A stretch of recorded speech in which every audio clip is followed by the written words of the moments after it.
Bienvenue dans ma vie de DRH, le podcast dédié au partage d'expériences RH. Je suis Pauline Danguy, dirigeante inspirée chez Go for Human. Psst. Avant ça, je voulais vous parler de Go for Human, l'aventure que je mène avec Thierry. Parce que oui, on aide les entreprises à être plus authentiques, plus engagées et plus agiles. Mais comment, me direz-vous ? Eh bien, en alignant la direction sur la vision, les décisions et la communication, mais aussi en donnant aux managers les clés pour engager, fédérer et piloter leurs équipes. Et enfin, en aidant chaque équipe à mieux collaborer et mieux communiquer. Le tout grâce à des séminaires team building, du coaching, de la formation, du co-développement et du conseil RH. Parce que oui, on en est convaincu, une entreprise qui rayonne à l'extérieur, c'est d'abord une entreprise qui brille de l'intérieur. Et maintenant, place à l'épisode du jour.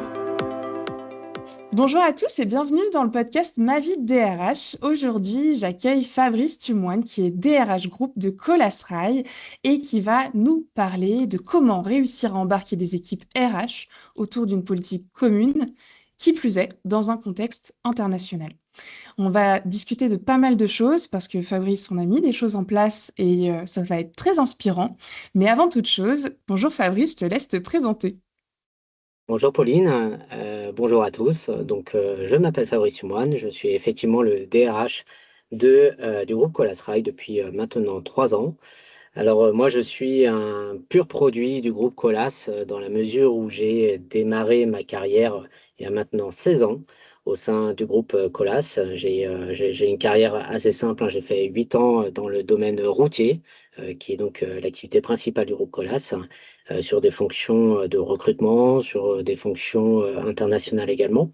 Euh, et ensuite, sur les 8 dernières années, j'ai été transféré, muté chez Colas Rail, où j'ai évolué petit à petit, tout d'abord en tant que RRH, ensuite pendant 4 ans en tant que DRH France de Colas Rail, et ensuite pendant 2 ans DRH international et DRH de l'Europe, et depuis bientôt 3 ans, 2 ans et demi pour être précis, je suis le DRH du groupe Colas Rail. Donc, en quelques mots, Colas Rail, c'est le leader mondial des infrastructures ferroviaires. C'est une filiale du groupe donc Colas et Bouygues, qui intervient sur toute la chaîne de valeur de l'industrie ferroviaire, de la conception, de la construction, de la maintenance de solutions de mobilité durable dans plus de 20 pays.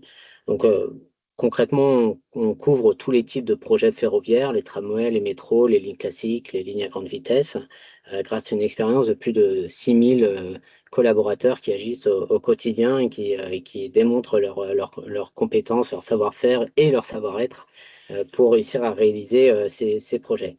Donc voilà, d'un point de vue RH, vous l'avez compris, il y a plusieurs divisions. On a une division France d'environ 2200 collaborateurs, une division internationale qui représente 2000 collaborateurs également, une division UK, donc basée à Londres, qui est à 1300, entre 1300 et 1400 collaborateurs, et le reste sur la partie européenne. Ça en fait du monde, effectivement, On fait et du tu monde, donc gères on a tout une ce beau monde. exactement, et j'ai oublié de préciser que sur l'ensemble de l'équipe RH, on doit être environ 117 collaborateurs, pour être précis, sur ces 20 pays qui m'accompagnent au quotidien, effectivement. Et donc le poste que tu as aujourd'hui en tant que DRH groupe de Colas Rail, tu l'as pris, quand? C'était quand? Alors, j'ai été nommé DRH de Colas Rail en août 2023. Voilà. D'où le fait que ça fait 2 ans et demi maintenant. Voilà, une nomination qui s'est fait suite à un processus de sélection en interne où j'étais probablement le challenger. Et voilà, j'ai eu la joie d'être nommé DRH du groupe Colas Rail. Et depuis, voilà, en toute franchise, je m'éclate tous les jours avec mon équipe. Et c'est un vrai plaisir au quotidien.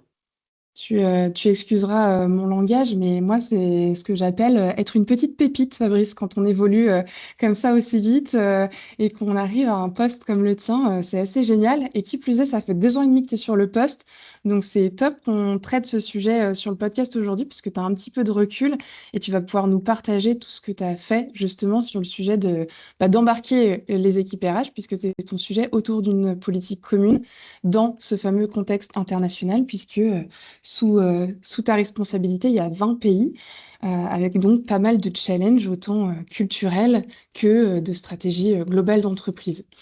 Et du coup, pour se lancer pleinement dans le sujet, quels ont été plutôt les grands challenges que tu as décidé de mener en arrivant sur ce poste? Alors, c'est une bonne question qui est pas simple à répondre en toute transparence. Ce que je dirais tout d'abord, le principal challenge lorsqu'on prend ce poste de DRH, qui plus est effectivement avec une relative courte expérience et donc potentiellement une moins grande légitimité que d'autres candidats un peu plus seniors ou d'autres profils un peu plus seniors. Le premier challenge, c'est réussir à embarquer tout le monde. Et quand je dis tout le monde, c'est toutes ces équipes.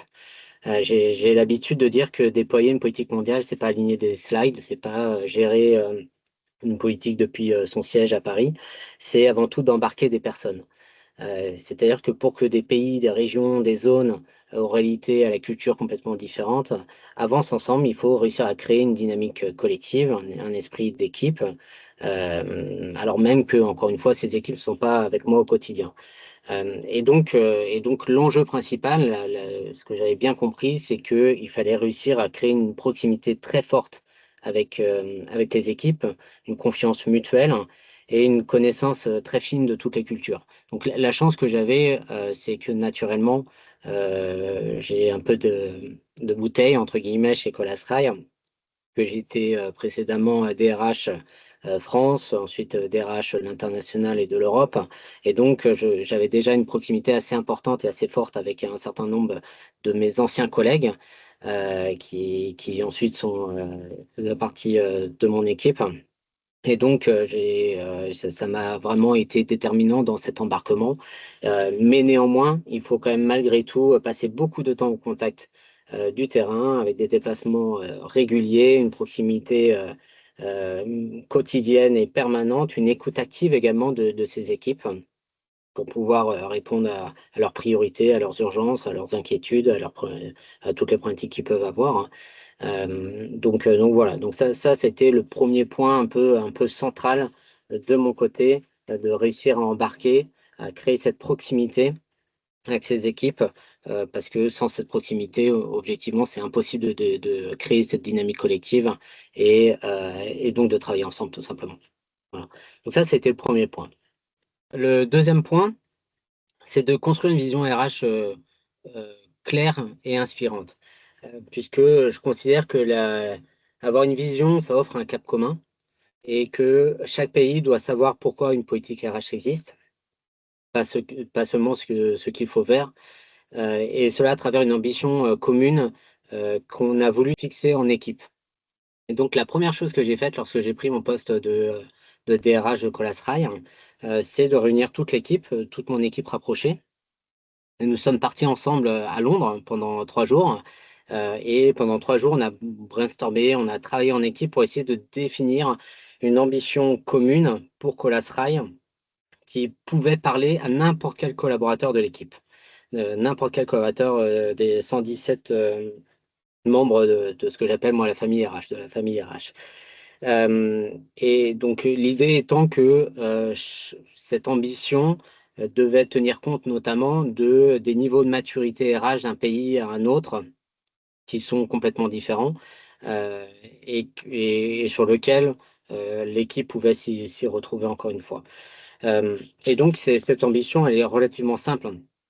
C'était de faire de Colas Rail une référence RH dès qu'on parle d'attractivité, de développement des collaborateurs et d'attention portée à nos collaborateurs. Donc, on a défini 3 piliers: attractivité, développement et caring, donc d'attention portée à nos collaborateurs, qui sont extrêmement bateaux, j'allais dire, mais qui permettaient, en tout cas aux collaborateurs et à la famille RH internationale, de facilement les comprendre et de l'adapter, on va dire, à leur politique locale dans n'importe quel pays du monde. Donc ça a été le deuxième challenge, de construire cette vision RH globale, claire et inspirante. Et je vous dirais que je suis assez satisfait parce que pas plus tard que cette semaine, nous sommes en revue budgétaire. Et donc chaque direction RH présente leurs enjeux RH pour l'année à venir, donc pour 2026. Et ce qu'on s'est fait la remarque d'ailleurs avec mon président, que les enjeux et les politiques RH qui sont présentés sont strictement similaires finalement et collent de manière vraiment très, très fidèle à ces trois piliers qu'on a définis. Ce qui montre qu'ils se sont réellement appropriés en tout cas ces enjeux et que ça fonctionne tout simplement en tout cas d'avoir cette vision RH et cette ambition commune. Voilà. Et la troisième chose, qui a été assez déterminante aussi pour moi pour réussir à embarquer tout le monde, c'est d'essayer d'élever le niveau de support et d'accompagnement qu'on allait offrir à nos différentes DRH opérationnelles, hein, donc sur la France, l'Europe, l'international et l'Angleterre, hein. Et pour cela, j'ai décidé de créer ce qu'on appelle, nous, des centres d'expertise ici à Paris sur tous les sujets un petit peu clés d'expertise RH et qui vont venir accompagner et structurer et supporter l'ensemble de ces thématiques dans nos différents pays. Et donc, c'est pour ça qu'on a des centres d'expertise sur les sujets de talent acquisition, de learning and development, de comp&ben, de développement managérial, de diversité et inclusion, avec une vision réellement très orientée, ce que moi j'ai l'habitude de dire globale. Donc, c'est-à-dire qu'on a des centres d'expertise qui vont structurer globalement l'ensemble de ces thématiques, voilà, en essayant d'apporter des outils, des kits opérationnels, des feuilles de route et un support quotidien aux différents pays, tout en laissant une certaine marge de manœuvre dans nos pays, pour qu'ils puissent adapter ces centres d'expertise ou en tout cas ces sujets clés en fonction de leur réalité opérationnelle. Et donc ça, c'est exactement l'esprit du Glocal et qui fonctionne extrêmement bien. On le voit au quotidien puisque l'ensemble des pays n'hésitent absolument pas à contacter les centres d'expertise dès qu'ils ont besoin de support, d'accompagnement et d'aide, hein, tout simplement. Voilà, donc je dirais c'est vraiment trois points qui, je pense, ont été mis en place. Un, l'embarquement des équipes avec un relationnel au quotidien, voilà, une équipe active au quotidien. Deux, la mise en place d'une structure et d'une ambition commune. Et trois, ces centres d'expertise qui permettent de structurer la fonction RH mondiale. Merci beaucoup pour le partage de cette challenge. En effet, on comprend un petit peu mieux tout ce que tu as pu faire. Je reviens sur ton premier point qui est effectivement le relationnel, donc créer cette dynamique collective. Ça passe par quoi? Tu nous as parlé de ce séminaire un peu annuel pour travailler justement l'ambition commune, la redéfinir, la recadrer au fil du temps, j'imagine. Mais ça passe par quoi d'autre pour s'assurer justement que cette dynamique collective, elle vive durant l'année? Ça passe par une proximité permanente avec l'ensemble de mes équipes, et notamment cette notion que j'évoquais tout à l'heure d'écoute active et de prise en compte de toutes les urgences, priorités, contraintes que l'équipe et que les membres de l'équipe peuvent avoir au quotidien. Et donc de leur donner le sentiment qu'on n'est pas juste là pour faire du reporting, comme je disais tout à l'heure, d'aligner des slides qu'on présentera à notre direction générale. C'est avant tout d'être proche d'eux quotidiennement et de savoir qu'on est là pour eux. Voilà, tout simplement. Et c'est vraiment ça qui, je pense, permet de créer cette confiance mutuelle et cette proximité pour les accompagner au mieux, tout simplement. C'est vraiment ça pour moi la clé. Est-ce que tu arrives à créer des synergies justement entre les différents pays? J'imagine que tu as des pays qui sont beaucoup plus avancés que d'autres en termes de Oui, développement et c'est normal, hein, forcément. ouais, tout à Mais fait. est-ce que, ceux qui sont plus avancés arrivent à attirer vers le haut d'autres pays? Enfin, comment ça se passe, justement ces fameuses synergies entre eux?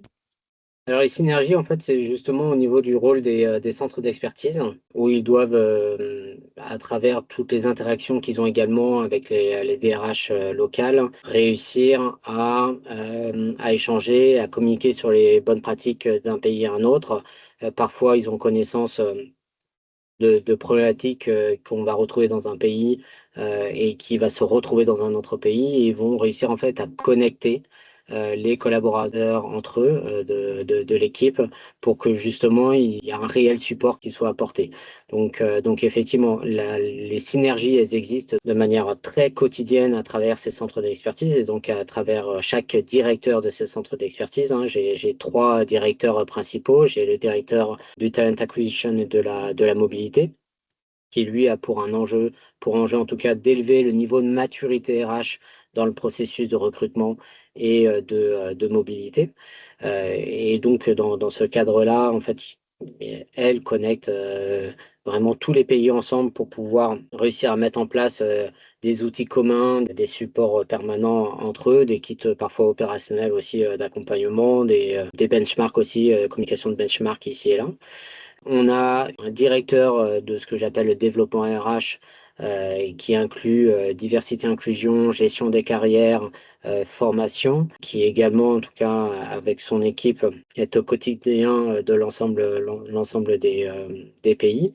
Et enfin, on a un poste qui est un poste qui était un petit peu novateur, on va dire, au sein du groupe Colas, et que moi j'appelle le directeur de la transformation RH. Donc c'est une directrice d'ailleurs de la transformation RH, qui est un poste que j'ai créé en parallèle des centres d'expertise au moment de ma nomination, et qui est chargé justement de travailler de manière transverse sur tous les projets RH existants qui peuvent toucher à toutes les directions opérationnelles. Voilà, elle travaille notamment sur la thématique du Strategic Workforce Planning, donc de la planification des ressources stratégiques, qui est un enjeu clé pour Colasrail au regard de la montée en activité que nous observons depuis quelques années et qui va continuer à s'intensifier dans les années à venir, et sur lequel on a besoin en tout cas d'anticiper nos futurs besoins en compétences. Voilà, donc voilà, elle travaille également sur tout ce qui va être Compenben, hein, puisque aujourd'hui il y a beaucoup, beaucoup de thématiques d'actualité associées à la transparence des salaires, à la rémunération de manière générale. Voilà, et donc de facto, ce sont des sujets qui touchent plusieurs pays,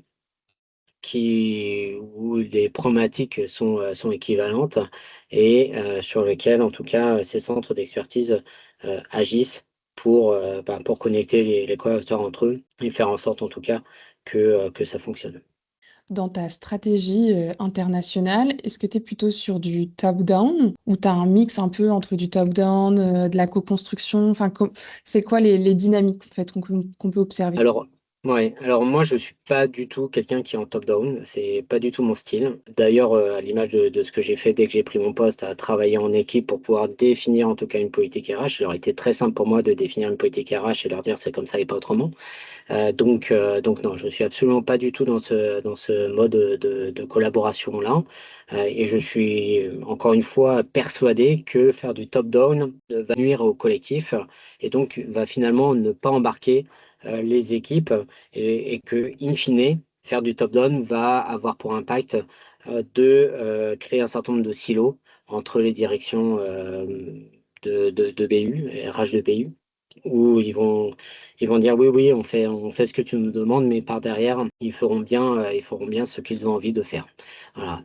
Alors que si dès le départ, on les a embarqués, on a travaillé avec eux, on a co-construit une feuille de route, qu'on revoit tous les ans, qu'on essaye de se mettre d'accord sur les enjeux communs, qu'on leur laisse aussi un petit peu de marge de manœuvre pour pouvoir adapter certains principes, certaines priorités en fonction de leur réalité opérationnelle, dans cet esprit, comme je disais tout à l'heure, local, pour moi, ça peut que marcher. Voilà. Donc non, pas du tout, en tout cas, cet esprit top-down. Et au contraire, je milite pour la collaboration. Dans tout ce que tu as mis en place et que tu as pu nous partager là, est-ce que toi, tu as rencontré des freins?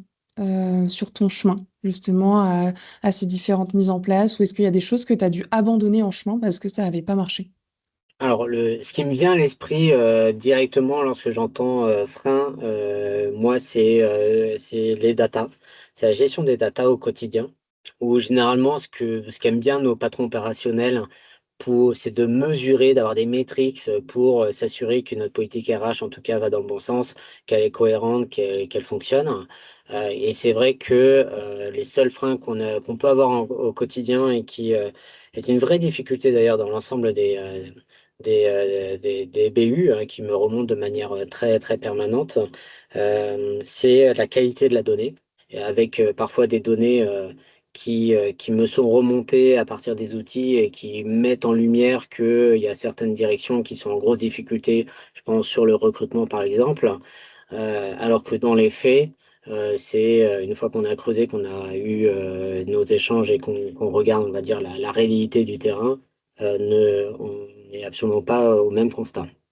Et ce sont des choses qui sont très frustrantes, qui fatiguent un petit peu les équipes, et sur lesquelles c'est un peu plus difficile, en tout cas, de réussir à améliorer la situation.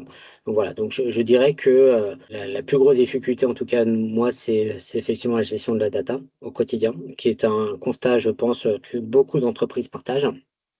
En tout cas, beaucoup de mes pairs de DRH partagent au quotidien et qui nous bloquent, on va dire, aussi dans l'animation et dans la gestion de notre politique RH. Mais après, bon, c'est aussi à nous, et grâce à cette proximité que j'évoquais tout à l'heure, d'avoir la capacité de pouvoir revoir les sujets en toute transparence avec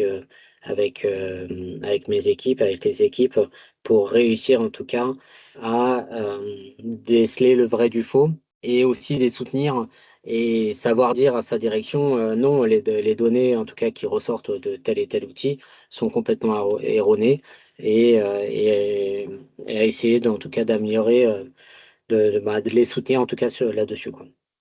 D'où Voilà. l'importance de la proximité et d'échanger souvent avec eux pour arriver à lire entre les lignes parce que tout chiffre peut être interprété de mille et une façons. Exactement, exactement. On en revient toujours au même sujet, hein. Notre rôle en tant que DRH, à mon sens, en tout cas, c'est cette proximité permanente, quotidienne, pour pouvoir se dire les choses, pour pouvoir mieux les comprendre, pour pouvoir aussi les soutenir, pour lorsqu'on a besoin de les soutenir, lorsqu'ils sont pas satisfaits, je pense à un outil qui doit être mis en place à l'échelle du groupe, qui ne correspondent pas à leurs besoins. Voilà, c'est aussi mon rôle, en tout cas, de pouvoir relayer ces informations, de pouvoir réussir à trouver des compromis. Effectivement, oui.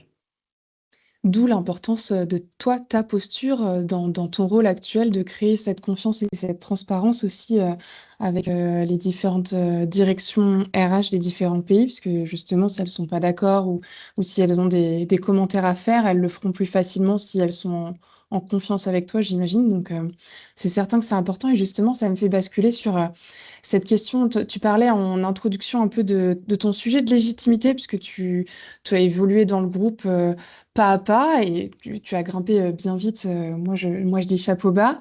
Mais en fait, les personnes aujourd'hui que tu manages étaient, j'imagine, à un moment donné, tes collègues. Tu es en plus, entre guillemets, encore jeune pour un poste de ce type. Comment tu as réussi à te positionner et créer ta légitimité sur ce poste? C'est effectivement un vrai sujet, puisque je vais bientôt, dans quelques mois, souffler mes 40 bougies.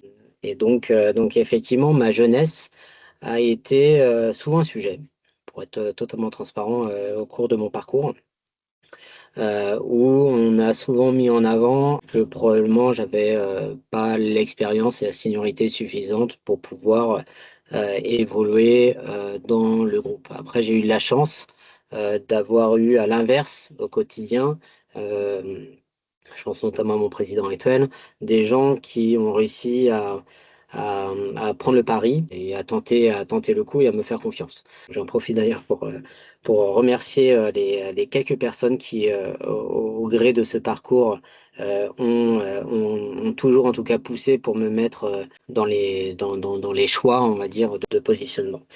Donc en fait, ce sujet-là, lorsque j'ai été nommé DRH de la France chez Colas Rail, j'ai été confronté en fait à cette première expérience où j'ai été pendant un an RRH et au bout d'un an, on m'a proposé d'être DRH de la France.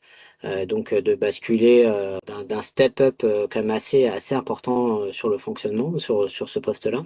Et ça a été un vrai sujet dès le début. Comment réussir à passer du statut de collègue avec qui j'échangeais de manière très proche sur des sujets divers et variés, parfois sensibles, à un statut de responsable où il fallait avoir une certaine ou mettre en place une certaine distance hiérarchique, en tout cas en théorie, parce que je devenais le responsable de l'autre.